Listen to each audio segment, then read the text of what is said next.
こんにちは、カズマです。動画をご覧いただきありがとうございます。6月19日木曜日、時刻は夕方の5時を回りました。一気に暑くなってきましたね。いやもうご覧の通り、もう半袖とハーフパンツで、過ごしているわけなんですが、もうめっちゃ快適ですよ。ただいや本当暑い、特に昨日が一番暑かったですね。昨日の最高気温何度ぐらいだったんだろう。もう31、2度はあったんじゃねえかな。ちょっと待って、今日の最高気温30度か。そうね、昨日32度ぐらいあったから、いやマジで暑かったっすよ。もう日焼けしまくってて、もう本当にもうすごいよ本当。とにかく暑い。今日久しぶりにこうやって外で動画を撮ってるんですけれども、もう今日みたいな天気はねちょうどいいですよ。もう風もほんのりとこう爽やかな感じで流れてるというか、もうそんな感じですね。ただ週末あたりから天気が悪くなるらしいんで、だからまあ今日こうして撮れるうちに撮っとこうかなと思って、それで今こうして、動画を回しています。で、今日話す動画のテーマも特に決めていなくて、もう終始一人語りのもう答えなしテーマなしオチなしっていう感じで、もうその日その瞬間の今僕自身が現時点で考えていること、今の心境について、ありのまま思ったことを話します。これから話す内容というのは全て僕個人の主観と見解に基づいて話す内容となりますので、まあそういう考え、そういう意見もあるんだなぐらいの気軽な気持ちで聞いていただけると幸いです。というわけでよろしくお願いします。で、こうして YouTube を続けて、思ったんですけれど、YouTube だけに限らずブログでもそうなんですが、ジャンルを決めるのってやっぱ難しいですよね。で、あと個人的に僕が普段こうして個人で発信し続ける中で思ったことなんですけれど、〇〇系っていう肩書きやレッテルを貼られるのがなんか苦手なんですよね。例えばよくほら旅系 YouTuber とかエンタメ系 YouTuber とか、なんかいろんなジャンルあるじゃないですか。あとはまあそうね、エンタメ系の他に、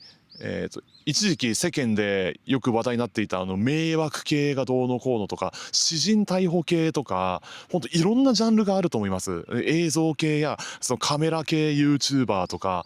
その他にそうね、専門職に合わせて税理士系とか弁護士系 YouTuber とか、本当にいろんなジャンルのものがあるんですけれど、もちろんそうやって範囲を絞ってどの視聴者、どのターゲット、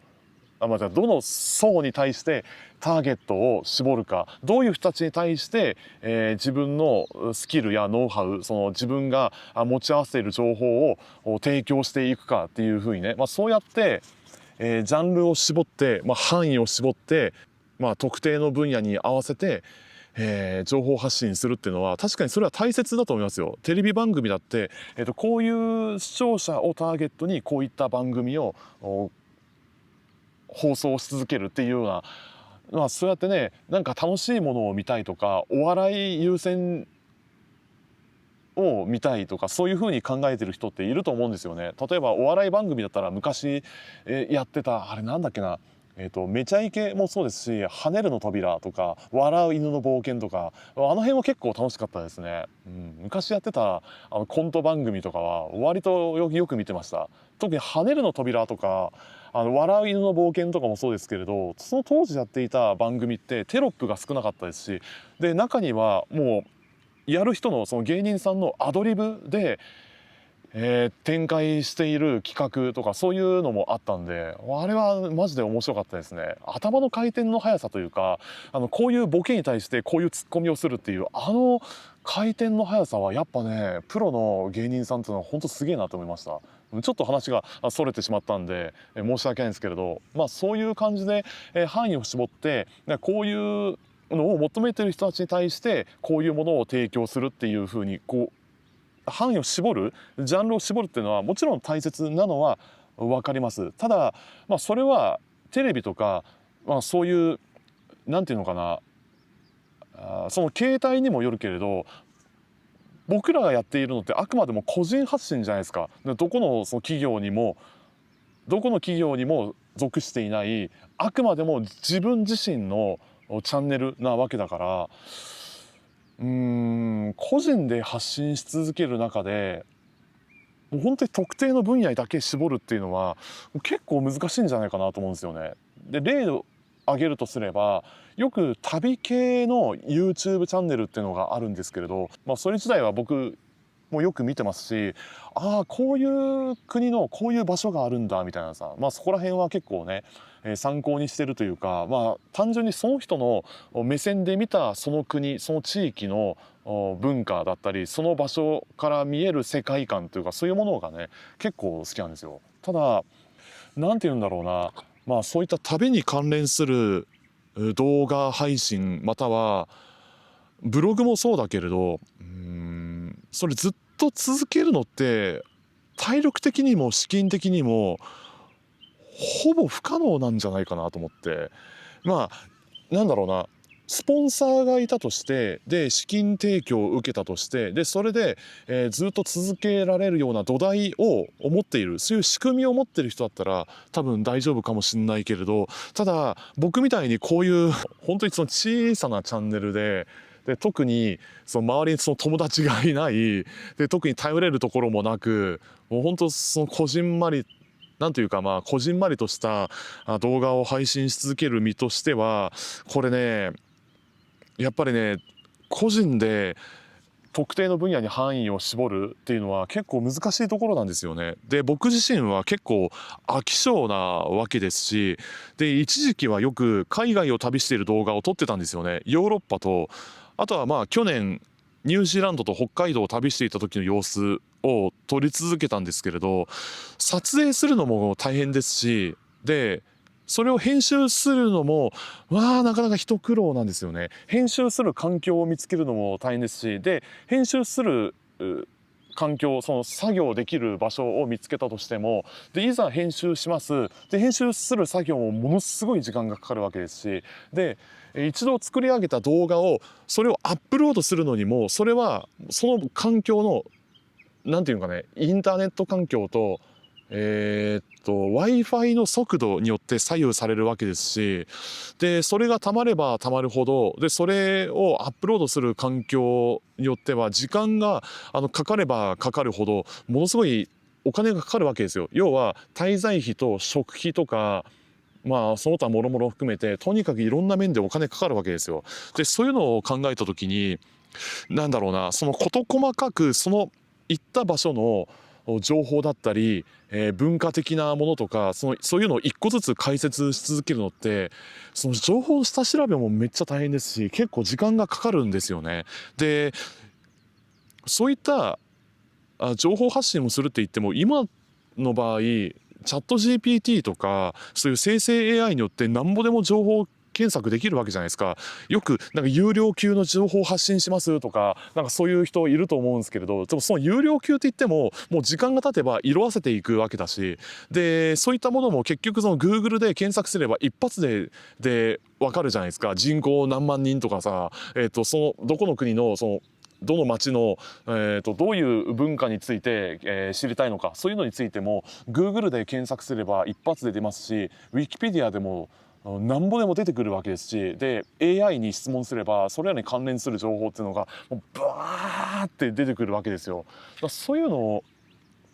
を考えると、これ無理ゲーだなと思って、で途中から旅に関連する動画配信、それを専門としたチャンネルを作るのをやめたんですよね。で一度そういうレッテルを貼られる、その〇〇系何々とか〇〇系の人とか、どこどこの何さんっていう風に、そういったイメージが定着すると、それを払いのけるのがすごく難しくなるんですよね。多分そういうのについて考えてる人、またはそういったイメージを持たれることに対して、毛嫌いしてる人っておそらくこの世の中どこかにいると思うんですよね。いざ例えば旅をするのをやめますってなったとして、でその他にカメラに関連するのをやめますとか、あとはエンタメ系のこういう活動をやめます、これからはもうこういうのをに切り替えます、違う路線で、発信し続きますってなったとして、一度そういうなんかイメージがつけられると、その後の切り替えというか自分の方向性を変えるのって難しくなるんじゃないかなと思うんですよね。あとそれよりもなんかその人たちのパーソナルなところだったり、その人たちが自らの心境とかそういうものを話している場面の方が意外と共感できるところが多くて、僕どちらかというとそういう人たちのもう本音で話している動画を見るのが好きなんですよね。それの方が結構楽しいというか、これは個人的な意見なんですけどね。人によってはよくその大学生とか専門学生の時期に YouTube とかブログを始めたとして、でその間の間はその学生生活とか授業の流れとかその時に感じたことを話していたと思うんだけれど、いざ、そこから、社会人になったとします。その会社員としてやる人もいれば、フリーランスでやる人もいれば、もしくはそのどこかの会社またはそのどこかの違う場所で違う国で、働くことになったっていう人もいると思うけれど、なんかそういう人生記録というかその人自身の物語を描き続けるっていうような感じで、もっとパーソナルな部分というかその人自身の物語を築き上げる、もう自分自身のストーリーを築き上げるぐらいの、それぐらいその柔軟に幅広く展開していけるぐらいの気持ちでやってもいいと思うんだよね。だって人って飽きる生き物ですし、なんかやってて違うなとか、こういう意気込みで当初は始めていたけれどなんかしっくりこないなとか、あとは勤めている会社のその人間関係が最悪すぎてちょっと自分はもうこれ以上この分野でやっていけないです。でもその代わり、違うことに挑戦してみたいとか、もっとやりたいことがある、あともしくは違うことを探して、で新たにこういうのを見つけたんで今後はこういったことについて取り組みますっていうような、もうそれぐらい、なんていうんですかね、その時の自分自身の心境だったりやりたいこととか、自分の本心に従って、行動していけばいいんじゃないかなって思うんですよ。で最近見た、なんていうのかな、個人を特定するような情報はちょっと言えないけれど、ある男性がね、こういう発信活動をしていたんですよ。当初は行動し続ける人の背中を押したいとか、もっと交流できる場を設ける、そのために、サークルを作りますとかバーを立ち上げますみたいなことを話している人がいたんだけれど、でもやっていくうちにそういう準備段階の時点でなんかワクワクしねえな、なんか違うとか、その人自身が自らなんだか違和感が拭えないんですよねっていうことを言ってたんですよね。なんかそういう話をしていた記憶があるんですけれど、でそこから方針を変えて、で今後はこういう活動を続けますとか、しばらくは飽きるまでひたすら走り続きますっていうような感じで、日本国内または海外をひたすら旅し続ける、またはいろんな場所へ行って、でその自分の目線で見たリアルな世界を発信し続けるっていうような、もうそういうふうにして方針を変えたっていう人がいたんですよ。でもそれ自体はすごくいいなと思って、なんでかっていうと、それは全てその人自身が決めることですし、誰かに言われて仕方なくやってるわけじゃないから、もっとそこは柔軟にやってもいいと、そういった一連の流れをもう包み隠さず言ってくれたこと、なんかそれはなんかすごくいいなと思ったんですよね。だってもう本当に人によっては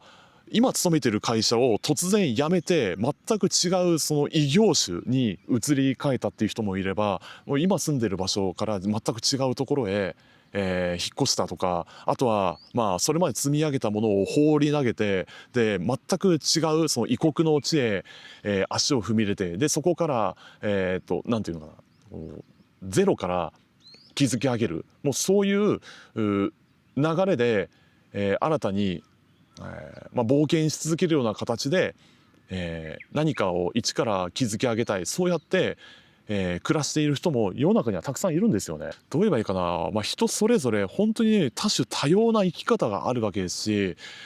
もうどんな風にして生きていくか、どんなことを築き上げるか、どんな形式でどんな情報を発信し続けるか、どんなものを描いていきたいかとか、写真もそうですし動画もそうですし、何でもそうだけれど、もういずれにせよその自分自身が本気でワクワクしていられるか、自分自身が本心で楽しみながら目の前にあることを取り組んでいけるかが僕すごく大切だと思うんですよね。老後の心配よりも今この瞬間を全力で生きる、全力で楽しむっていうことがこれから先の人生において最も重要だと思うんですよね。っていうような、そんな感じのことを考えながら今日もうずっと日記を書いて、で今の自分の考えていることをひたすら文字に起こして、書き続けたり、あとは今日もブログを1本上げたんですけれど、もっと自分自身の本心に従って行動することだったり、あとはさっきも言ったようにその〇〇系っていう肩書きとか、そういう世間が勝手に作り上げたイメージとか、そういうものを勝手に貼り付けられるようなこととか、そういうものが苦手、そういうものを好まないっていうような、そんな感じの記事を書いたんですよね。そういうブログを書いたんですけれど、それについては興味のある方がいましたら概要欄にリンクを貼っておきますので、ぜひ、気になる方は覗いてみてくださいっていう感じですかね。たまにこうやって今現時点で、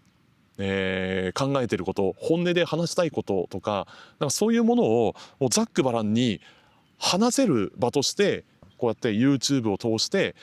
発信し続ける、今考えていることをひたすら話し続けるっていうような、こういったアウトプットできる機会を設けるっていうのはすごく大切だと僕は内心そう思ってるんですよね。それは、どんな風に使うかは人それぞれですし、でどんな風にしてというか、どんなものを見ていくか、どんな話を聞きたいかとか、どういうその物語とどんな動画を見ていきたいかとか、それは選ぶのは視聴者の自由ですので、僕がどうこう言える立場ではないんですけれど、ただなんていうんですかね、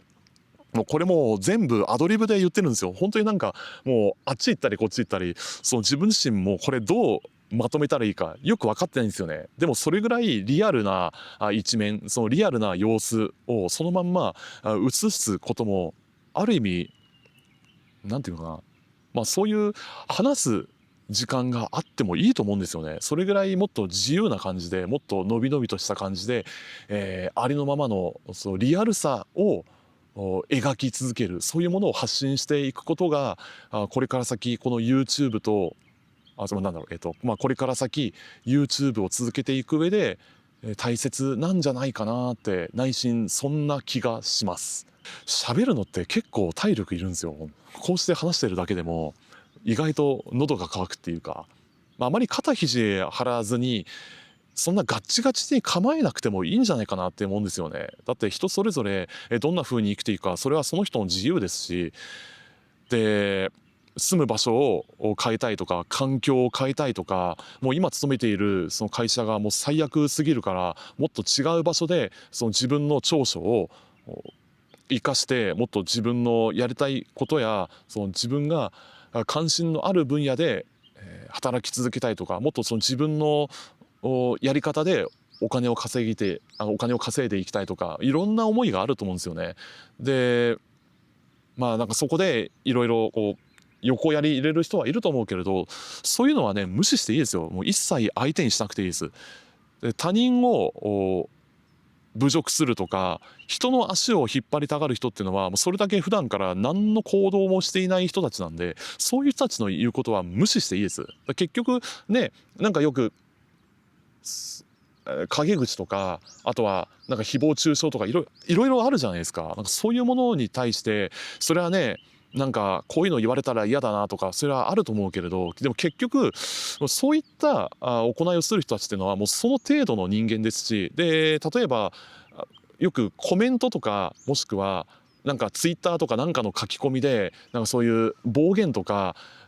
気持ちをそぐような悪口を言う人っていたりすると思うんだけれど、結局ああいった文言、ああいった言動というのは何て言うんですかね、壁に落書きしてるような行為と同じようなもんだと思えばいいんですよ。だってその辺歩いてる時に、壁に書かれてる落書きを見たとしてもそんな大して、何とも思わないじゃないですか。なんかそれを書いてある内容が、例えばねどんなことが書かれていたとしても、ああ落書きかとかさ、これを書く人って、しょうもない人生を送ってんだろうなとか、もうどうしようもない人間がやらかした結果なんだろうなっていうぐらいの気持ちにしかならないと思うんですよね。まあそれはね、落書きをされたその建物の持ち主とかその公共の場所を管理してる人からしたら本当大迷惑なことだと思うけれど、もうそんな感じですね。本当に落書きをする人っていうのはもう本当に自分自身のその快楽というか欲求を満たしたいがために一方的にやってるわけですので、他人の気持ちを考えたことがない、その相手の立場に沿って、考える、またはそういった想像力のない人たちが最終的に行う結果ですので、そういう人たちの言うことなんて無視していいんですよ。もう一切相手にしなくていいです。もう何の当てにもなんないし真に受けなくていい、そのことを僕は伝えたいですね。よく最近ではそういうネット依存というか、本当にね周りどこを見渡してもね本当もうずっともうこう見続けてる人たちいるんですよね。もう右を見てもスマホ、左を見てもスマホっていう感じで、なんだかなーってちょっと、別にそれ自体を否定はしないけれど、ただ僕はなんとなく違和感ですね、違和感を覚えるというか、ただ同じようなことはできればしたくない。それよりも地球を間違った、それよりも大事にしているのはスマホを見るのではなく地球を眺めること。もうこの大切さ、そうリアルな世界を見ること、リアルなものを手にすることや、そういったものを触れることによって得られるなんていうのかな、経験というかその喜びというものを分かち合える、そういう人ともっと出会え、そういう人たちともっと会ってみたいですし、自分がまだ目にしたことのない景色やその場所でしか出会うことのないようなもっといろんな人たちと会ってみたいですし、でそういったものを交えてそういった経験を介して、自分自身の経験値を積んでいきたい、自分自身の成長に今後もつなげて、今後もねそうやって自分自身の成長へとつなげていけたらいいなっていうふうに内心そう思いますっていう感じですね。ちょっと話がうまくまとまっていなくてちょっとごめんなさい。これ本当にね全部アドリブで喋ってるだけですので、なんだか話があっち行ったりこっち行ったりしてちょっと一部聞き苦しいというか、その聞きづらいところがあったかもしれないけれど、そこら辺は多めに見てくださいっていうわけで、今回の動画はこの辺で終わりにしたいと思います。最後まで見ていただきありがとうございます。今後ともよろしくお願いします。それでは次回お会いしましょう。ありがとうございました。さようなら。